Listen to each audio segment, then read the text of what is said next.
So this is the engine, the change of plan. Got rid of the PD in the end because for the power goals I was going for. Didn't really need a PD, didn't really need the hassle of fitting a PD with it being quite difficult here in Portugal. So I've ended up going for the VE engine. First step is basically giving this a jet wash down. So the first thing I do, I just spray it all up with a degreaser first. Just kind of get the first layer of dirt off it. So clean it twice, remove all the coolant hoses, clean it again, remove the wiring loom, clean it again, remove the alternator and all the little bits and pieces, the time butt cover and all those kind of bits, and just keep on cleaning it. Third wash in now, and it's already looking a lot better, taking off some of the pipes. The main reason for this is actually so that we can just, as you take the parts off, they're actually clean. Just gonna strip down, wash, strip down and wash. It's about the 5th wash in now. As you can see, taking off more bits. It's looking pretty clean now. Even the dipstick looks pretty good. So this is it. The last wash was done. Pretty clean. Just gonna whip the head off it now.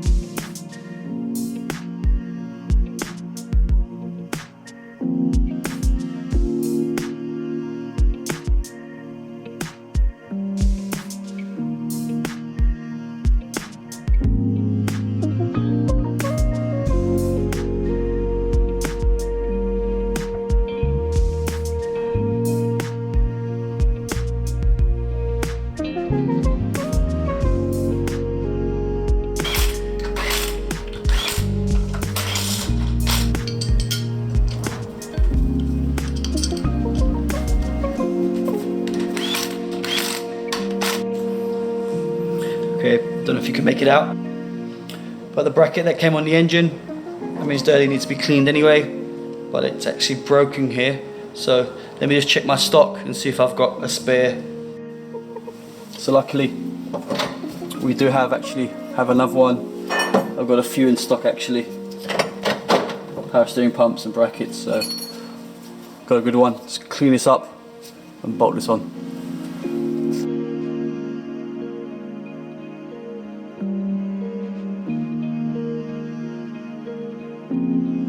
So I've opted for the clutch type pulley of the AFN.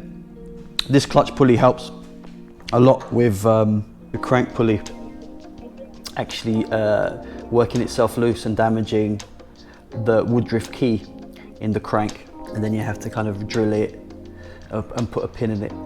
That harmonics of the belt and the vibration of the belt, so it really cool to have on there. So what I'm going to do is, I've got a tool that goes on here. Just bolt this on as well.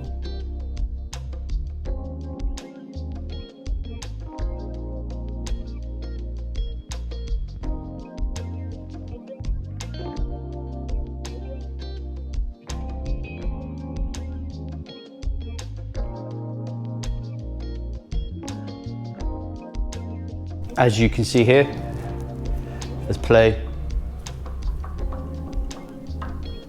in this, so we're going to remove at the back as well. I'll just show you here.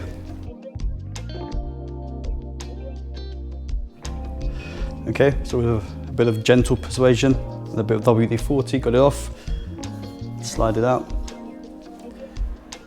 Yeah, look at that, you can actually see the indentation there where it's been hitting. So I'm going to change the rod as well as this little seal on here. Look at that. Okay, so I didn't really show you guys what I did, but I took there's a shim inside here and I was able to get it out. First attempt in the front one I wasn't able to, on the back one I was.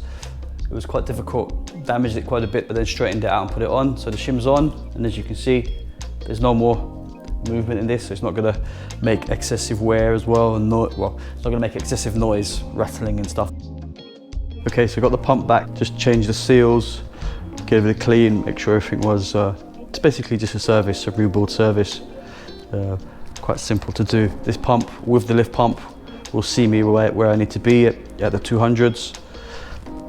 I don't need to put the 11mm element in it due to the lift pump, and also I'm going to be running the Mark IV fuel lines, which has a bigger return pipe.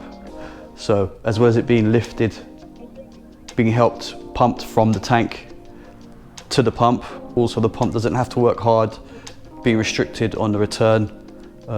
So yeah, it's got a bigger return, as well as got obviously the oil cooler on the return as well, so it keeps the fuel cooler. For these 13s here, I just used, these are kind of safety ones, so they don't work themselves loose. They had standard ones on here for some reason.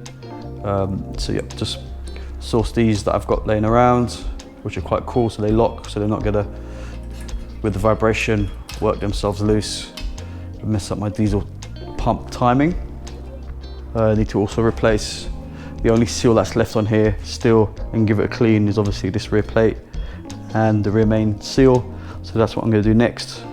Also I had laying around, no, we won't cover that now. I saw this laying on the shelf. I thought maybe I could use this for something. This is actually a heat shield that goes on the bulkhead on the Mark III, protects the brake lines that travel along across the bulkhead from heat.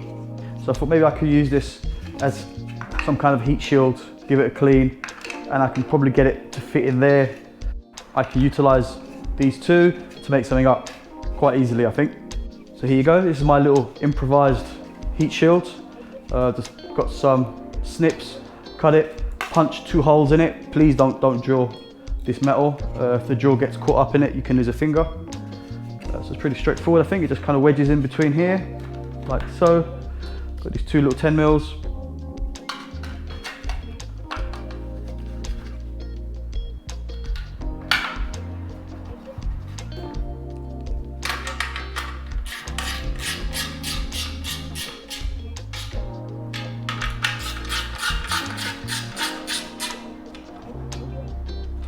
There you have it. It's a nice little improvised heat shield for the inlet manifold to protect it from the hot turbo. Yep, looks quite good. Looks quite OEM.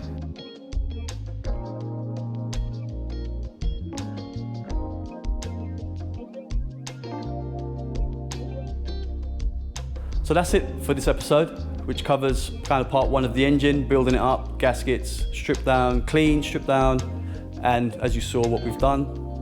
I'm going to update this in a few weeks' time. Once the turbo arrives, the nozzles arrive, then we can actually put this back into the engine bay, and that'll be kind of a big step forward. Thanks for watching, subscribe, support the channel, and there's going to be loads more content coming soon.